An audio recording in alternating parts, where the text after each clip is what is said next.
ซ่าทั้งนี้บ้านทั้งนี้บัดจุงพุ่ง2 บ้านในบ่ถือกันกันหรอบริพิษกันดิเพราะเค้นนั่งห่างกันอ่ะอันนี้มาทั้งหนาเลยบ่ข้าพเจ้ารู้สึกว่าพิษกันบ่น่ะก็เลยถามอ่ะบริพิษใจกันน้องมันนั่งทั้งหนาเลยบ่มันต้องมากันเนี่ยน่ะอันนี้นั่นเป็นมาอันนี้มาคือเรา2 บ้านเนี่ยมันพิษกันบ่น่ะบริพิษกันเนาะเขาจะพิษซื่อเนาะนับคือมาทั้งหนาเลยยังมาทั้งหนาเลยเพราะว่าเขาสิฟังข้อมูลเกี่ยวกับราคาดิเขาสิได้ฟังข้อมูลแน่นๆเลยมันนี่เนาะเกี่ยวกับราคาระบบราคาแล้วก็โปรโมชั่นต่างๆเนาะส่วนท้ายผู้ใดเมื่อก่อนนี่แม่นสิผู้ใดรางวัลนี่เป็นส่วนสุดท้ายเพราะว่ารางวัลยังไม่ได้ผู้ใดไหลเนาะต้องถ่ายหลังจากไปฟังโปรโมชั่นเกี่ยวกับราคาต่างๆปุ๋ยแต่ละกระสอบปุ๋ยเม็ดปุ๋ยหน้าแล้วก็สินค้าทั่วไปเนาะมันนี่ทั้งทางห้องประธานบริษัทเพิ่นสิมาแจ้งราคาเนาะเกี่ยวกับโปรโมชั่นต่างๆด้วยเนาะผู้ใดนับกันมาอีกเลยบ่นับกันมาอีกเลยจำบ่ได้ยินได้เนาะจำบ่เห็นภาพสัตว์ดินั่นก็มาทำงานเลยผมเป็นยังขั้นโมมาไก่กันเองเขาว่าคนสร้างกันได้หรอคนทางการมันดูไก่กันไหนเขาว่าอันนี้ยอมเลยโอเคเนาะเพื่อเป็นการศึกษาเซเวลาเนาะมาพังเกี่ยวกับราคาต่างๆเนาะสินค้าแต่ละอันเนาะพร้อมแล้วบอนี่มาจืดจะเนาะดังๆเลยพร้อมแล้วนี่เขาจืดเรามือเดียวเลยเรื่องบนท่านไหนเนี่ยบนท่านเดียวง่ายกันมาเรื่องนะทุกท่านพร้อมกันไหมนั่นเอาลังๆกว่านี้เลยทุกท่านพร้อมไหมยังโอเคตาพร้อมแล้วขอเสียงตบมือตอนทางห้องเพชรเสวียงเจริญพันธุ์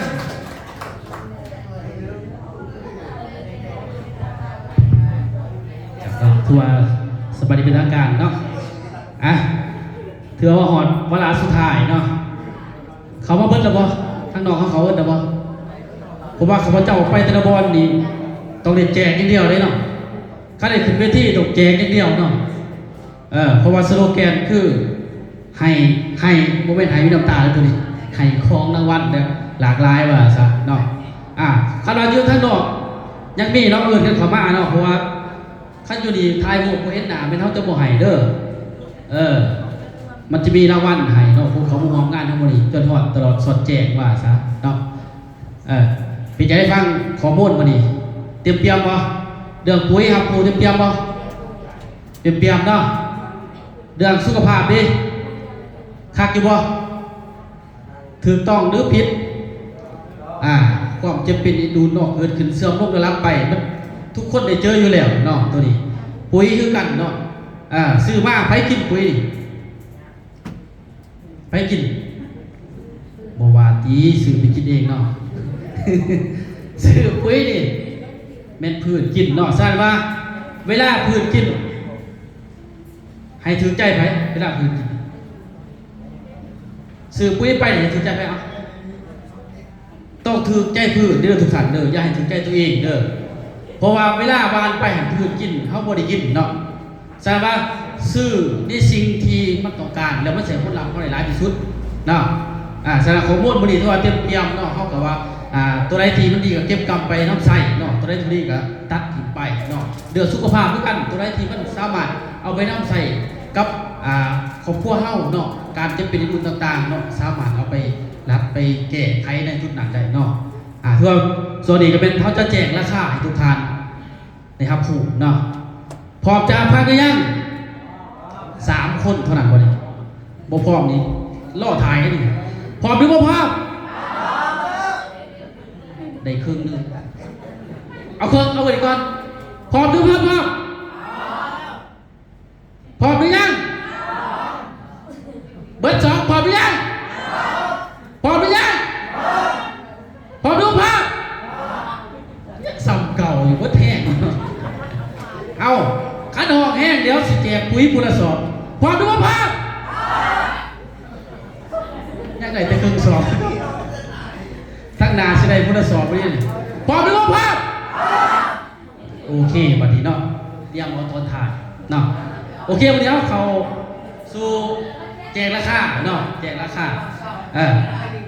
ตัวราคาเอาเนาะวันนี้เขาสิแจกทุกท่านให้น้ำใส่ในสิ่งที่เกิดว่าราคาตามบริษัทเนาะถือโลกว่าซะเนาะ เพราะว่ามื้อนี้บ่ได้ซื้อเนาะมันสิมีโปรโมชั่นอาจสิมีลูก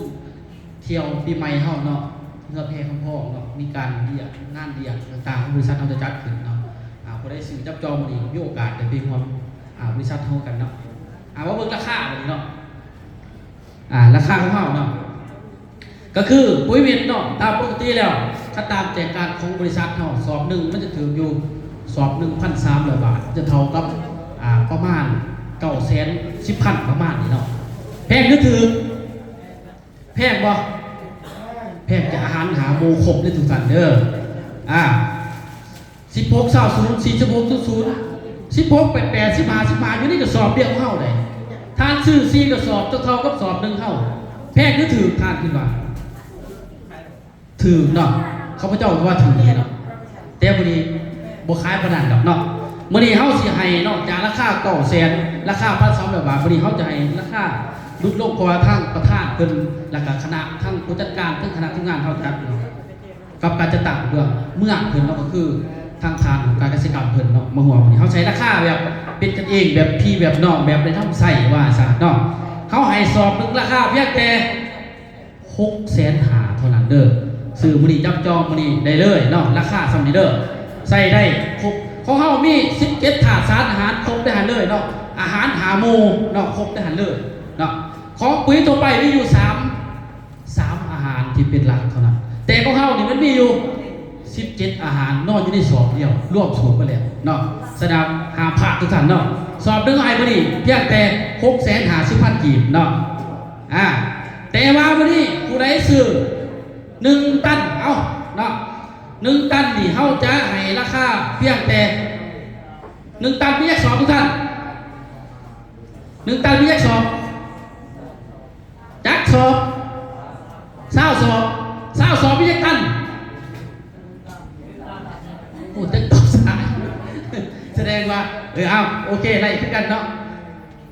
ถือว่าเฮาให้ราคาเพียงแต่12,510,000ถือสอบหนึ่งเฉลี่ย630,000 กีบต่อสอบแถมปุ๋ยน้ำ1 กระตุกถ้าไปซื้อ1 ตันมื้อนี้แถมปุ๋ยน้ำ1 กระตุกนี่ปุ๋ยน้ำตัวนี้เนาะแต่ละสีเด้อทุกท่านสามารถเอาไปนำใส่ได้เลยเนาะแถมเลยเนาะซื้อ1 ตันแถม1 กระตุกเนาะแล้วไปคูปองมีซิงนวันนี่ซิงนวันหลากหลายเด้อนี่ของเขาอยู่นี่ซื้อมานี่เนาะจ่ายมานี่นำผู้จัดการเพิ่นเนาะแล้วก็ซิงนวันนี่หลากหลายตัวเขาดีแหละเนาะหลายสิ่งหลายอย่างเนาะไล่ถึงราคาถูกลูก1 ตันเพียงแต่12,510,000 กีบถือสอบหนึ่งเพียงแต่630,000 กีบต่างเด้อแถมปุ๋ยน้ำอีก1 กระตุก1 ตุกใส่ไรดู1 เฮกตาร์เนาะใส่ไรอยู่6 เฮกตาร์1 ตุกใส่ชุดคุมทั้งสันเนาะหรือว่าถ้าซื้อ2 ตันมาดิจักสอบ2 ตัน40เนาะ42จักตันยันว่า40 ตันมาอยู่นี่เนาะตัวนี้เฮาพิเศษคือแถมเพื่อนเอา1 ตุกแต่ว่าเฮาจะแถมพิเศษคือให้ได้ไปเที่ยวฟรี1 ที่นั่งอยู่ประเทศไทยเนาะอีสานใต้เคสที่ผ่านที่ประธานเพิ่นให้เบิ่งหรือว่าทั้งคณะห้อยเบิ่งไปเที่ยวเห็นบ่ไปเที่ยวหลายจุดได้บ่เนาะอยู่ประเทศไทยเนาะข้ามฝั่งนั้นถือว่าเป็นบอนเป็นจุดที่สำคัญเขาพาไปเที่ยวเนาะอยู่ประเทศไทยเนาะ1 ที่นั่งเนาะซื้อเพียงแต่40 กระสอบได้1 ที่นั่งไปเที่ยวเด้อทุกท่านเด้อในราคาเพียงแต่25,000 กีบเนาะถือสอบหนึ่ง630,000 เช่นเดียวกันเด้อหรือว่าถ้าว่าซื้อ60 สอบเท่ากับจะกัน3 ตันเนาะ3 ตันนี่ได้เที่ยวใหญ่กว่าเก่าอีกเนาะได้เที่ยวใหญ่กว่าเก่าแล้วก็แถมอีก1 ตุกเช่นเดียวกันเข้าไปเที่ยวล่องเรือแม่น้ำเจ้าพระยาเนาะอยู่ประเทศไทยทางกรุงเทพบ่ฮู้เนาะไปเที่ยวที่ว่าบริษัทจัดการให้เบิดการกินการอยู่การนอนเนาะแต่ว่าซื้อของกลับบ้านจ่ายเองนี่เด้อกับเวลาไปหาอาหารเนาะเห็นของซื้อไว้ควักบริษัทเด้จกเองเท่านั้นเนาะส่วนว่ากินยานอนต่างๆหันคือว่าบริษัทจัดการให้เบิดเนาะที่พัก ศัยต่างๆของเฮาเนาะตัวนี้นี่ซื้อ3ตันเนาะได้ไปเที่ยวทางกรุงเทพเฮาบัดนี้เนาะไปเที่ยวล่องเรือแม่น้ำเจ้าพระยาบอนที่ว่าทั่วโลกเขาไปเล่นอยู่นั่นเนาะพี่น้องเฮาอยู่สามารถเก็บก็ได้1ตัน2ตัน3ตันร่วมกันแล้วให้ผู้นึงไปเที่ยวก็ได้เนาะอันนี้สามารถไปเที่ยวได้เด้อเนาะหรือถ้าว่าวันนี้เนาะเดทเป็นธุรกิจบัดนี้เดทธุรกิจอาจจะเป็นในบ้านเฮามีผู้สามารถอยากเป็นนักธุรกิจผู้นึงหรือว่าเป็นค้าขายในบริษัทเฮาซื้อใหญ่กว่านี้เนาะซื้อ15ตันบัดนี้เด้อ15ตันนี้พิเศษก็คือมันลุ้นลงมาอีกเนาะถึงตันหนึ่งเพียงแต่ 16,500 เนาะถ้าเป็นเงินเพียงแต่11ล้าน468,000ต่อ1ตันเนาะถือว่าลุ้นลงมาอีกในนี้เนาะเพิ่นจะแถมปุ๋ยเม็ดให้อีก20กระสอบเท่ากับจักตันเท่ากับ1ตันเอาบ่ได้เอาบ่มิดซีดีภาวะคือเป็นแนวหนังพัดจากนั้นเขายังสิแถมเนาะแถมปุ๋ยน้ำอีก1แก๊สเท่ากับ10กระตุกเนาะถ้าเป็นเงินบ้าน6ล้านกว่า6ล้านป้ายนี่แหละเนาะได้แค่10กระตุกจากนั้นแม่นแถมล่องเรือไปนำเจ้าพระยาอีก5ทานใน15ตันซ้ำสิเที่ยวเนาะได้ตัวหนึ่งเพียงแต่ 16,500 แต่ถ้าซื้อตัวไปถึงตันหนึ่ง 18,000 ลุดกันตั้ง1,000หาต่อตัวเนาะแต่ว่าได้เที่ยวฟรี5ที่นั่งเด้อ5ที่นั่งหรือว่าถ้าซื้อได้เมื่อหันเนาะซื้อ30ตันบัดนี้เนาะ30ตันเนาะถือว่าแถมปุ๋ยเม็ด40กระสอบจักตัน2ตันเนาะ2ตันจะมาแล้วแถมปุ๋ยน้ำอีก2แก๊สแถมค่าขนส่งไปอีก 30,000 บาทดีบ่เนี่ยทุกท่าน 30,000 บาทเท่ากับเก็บเท่าไหร่37เท่าไหร่21ล้านเนาะเอาไปซื้อขนมก็ได้21ล้านเนาะหากคือสิบ่ซื้อขนมดอกตามนึงแถมเที่ยวฟรีอีก10ที่นั่งซื้อ30ตันแถมเที่ยวฟรี10ที่นั่ง30ไปบัดนี้เนาะไปเบิดตระกูลเด้อกันแหละบ่แม่นแต่ครอบครัวทั่วกันไปเด้อบัดนี้ซะเนาะอันนี้แม่นเกี่ยวกับปุ๋ยเม็ดเนาะแบตเตอรี่เกี่ยวกับปุ๋ยน้ำเหมือนเด้อปุ๋ยน้ำของเฮาเนาะพาบุกินเนาะพาบุกินแม่นตัวนี้เนาะพาบุกินแม่นตัวนี้เด้อตัวนี้เป็นหัวเสือจากอิสราเอลเนาะเป็นหัวเสือที่นำใส่ได้1กล่องเนาะเท่ากับสามารถนำใส่ได้อยู่8 เฮกตาร์ในการนำใส่เนาะกล่องหนึ่งราคาของกล่องเนาะ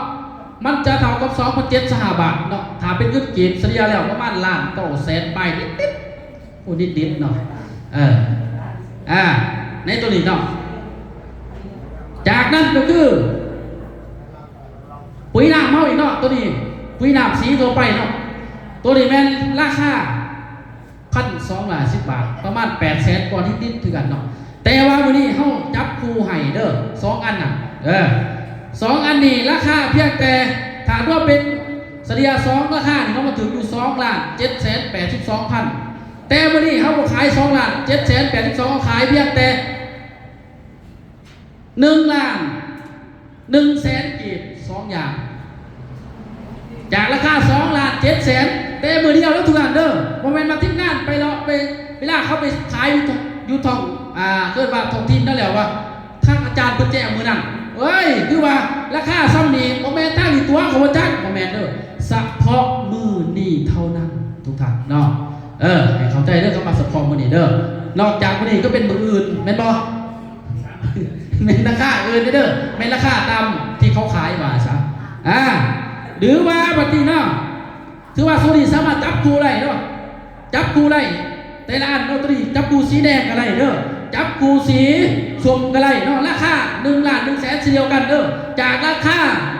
2,782,000เฮาให้ราคาเพียง1,100,000มื้อนี้เด้อจับคู่กันเด้อตัวนี้สามารถใส่ได้อยู่6 เฮกตาร์ กล้องหนึงนี่แหละ6เฮกตาร์เนาะในการรับใช้ซีดเนาะ7วันหา15วันต่อครั้งเนาะซีดสามารถเด้งตามกระบวนการมาได้เลยเนาะตัวนี้บ่ต้องอัดปากอัดดังให้เด้อเนาะมันเป็นเกินว่า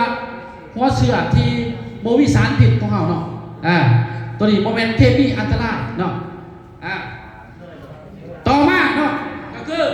ถ้าผู้ใดบ่นี่เนาะสุดใหญ่ขึ้นมาเนาะสุดใหญ่ขึ้นมาตัวนี้เนาะ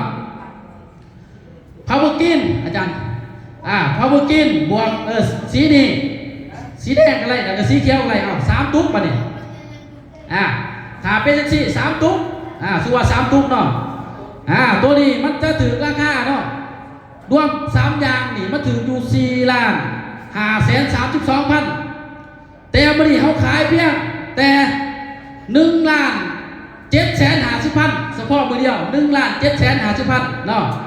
ในตัวนี้ได้3ตุ๊ก1,750,000แต่ว่าถ้าซื้อมือทั่วไปแม้นจะถึงอยู่4ล้านไปเนาะ4,532,000ถือว่าตัวนี้ก็ได้หรือว่าจับตัวสีฟ้าเนาะเลือกสีได้เลยเนาะเลือกสีได้เลยตัวนี้เนาะราคาจะคือกันตัวนี้เนาะสามารถเลือกสีเลยเนาะบัดนี้ในซุ้มนี้เนาะเอาสีฟ้าจันทุกสีฟ้าอันนึงแล้วก็เอาสีได้ก็ได้สีแดงก็ได้สีส้มก็ได้โอเคในตัวนี้เนาะตัวนี้ราคาคือว่ามันจะถึงอยู่3,692,000บ่3ตุ๊กอาจารย์3ตุ๊กเนาะ3,692,000แต่วันนี้ขาย1,750,000คือกันเนาะพิเศษนี่มือเดียวเนาะคุ้มสุดคุ้มเนาะเท่าโอกาสดีที่ว่านางต้องการมื้อนี้ได้ยินราคาที่ซ้ำนี่ซีดได้6เฮกตาร์หรือเท่ากับ8เฮกตาร์คันมอเนี่ยเขามาเติมนะผสมกันมันสามารถใส่ได้เพิ่มจากปริมาณจากเก่าคือก็หมายว่ามันจะเพิ่มเด็กประสิทธิภาพคือ3หรือ5เท่าเขาให้จับคู่กันเป็นยักษ์ตัวจับคู่เพราะว่ามันจะเพิ่มประสิทธิภาพอีก3หรือ5เท่าในการทำงานเนาะและเห็นผลลัพธ์ไว้7-15 วันในตัวปุ๋ยหนาทุนนี้เนาะมันจะช่วยได้เนาะแบตเตอรี่เป็นชุดธรรมดาเนาะคือ Power Clean เนาะ Power Clean ปกติกล่องหนึ่งเนาะตัวนี้มันถืออยู่1,900,000 บาทเนาะแต่มื้อนี้ถ้าว่าซื้อเดท5กล่องเนาะ5กล่องมื้อนี้เฮาใช้ราคาเฉพาะมันอย่างเดียวเด้อ5กล่องให้ราคาปกติว่าถืออยู่9,535,000ถาคูณครับปกติ9,535,000มื้อนี้เฮาขายเพียงแต่